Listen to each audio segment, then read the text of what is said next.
এই ভিডিওতে বলা হবে ই পাসপোর্ট বানাইতে আপনাকে কোথায় যেতে হবে, ই পাসপোর্ট বানাইতে আপনার কি কি জিনিস প্রয়োজন হবে, ই পাসপোর্ট বানাইতে আপনার কত টাকা ফি লাগবে, ই পাসপোর্ট কাহারা বানাইতে পারবেন। আসসালামু আলাইকুম রহমতুল্লাহি ওয়া বারাকাতুহু।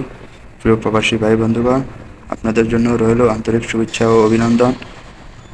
এবং বিশেষ করে সৌদি ভাইরা যারা আছেন, সৌদি প্রবাসী ভাইরা, আপনাদের জন্য একটি বিশাল সুখবর নিয়ে আসছি যে আগামী রবিবার আপনাদের জন্য ই পাসপোর্ট চালু হচ্ছে।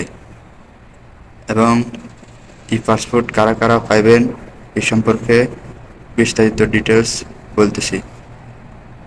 ই পাসপোর্ট পাবেন যারা বাংলাদেশ থেকে ই পাসপোর্ট বানিয়েছেন, সৌদি আরবে এসেছেন, তাদের জন্য ই পাসপোর্ট বর্তমান চালু হয়েছে। একটা হচ্ছে রিয়াদে, একটা হচ্ছে জেদ্দায়। যারা রিয়াদের কাছে আশপাশে আছেন এবং রিয়াদে আসতে সহজ হয় তাদের জন্য রিয়াদে, যারা জেদ্দার আশপাশে আছেন, জেদ্দা আসতে সহজ হয় তাদের জন্য জেদ্দায়।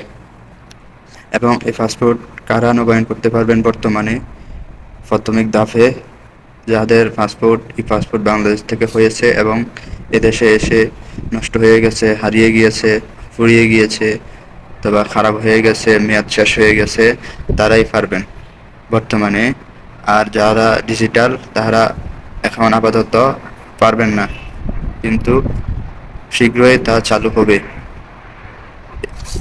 এবং ই পাসপোর্ট সৌদি আরবে বানাতে হলে কত টাকা ফি লাগে? সৌদি আরবে যারা নর্মাল পেশার লোকজন আছেন, যেমন আমেল আইদি, আমিন মঞ্জিল, শেখাস ইত্যাদি ইত্যাদি নর্মাল পেশা যারা আছেন, তাহারা একটি পাসপোর্ট নবায়ন করতে আপনার সৌদি 210 রিয়াল লাগবে। এবং যারা বিজনেসম্যান এবং কি বড় বড় পেশায় বিজনেসে আছেন, তাদের ই পাসপোর্ট বানানোর জন্য সৌদি 510 রিয়াল চার্জ নেওয়া হবে। এবং কত দিনের ভিতরে দেওয়া হবে তা তখন আপনাকে সাথে সাথে লিখে দেওয়া হবে এবং কি বলে দেওয়া হবে। যারা ভিডিওটি দেখছেন, বিশেষ করে সৌদি প্রবাসী ভাইরা, আপনারা ভিডিওটি বেশি বেশি শেয়ার করবেন এবং অন্যদেরকে জানিয়ে দেওয়ার সুযোগ করে দিবেন।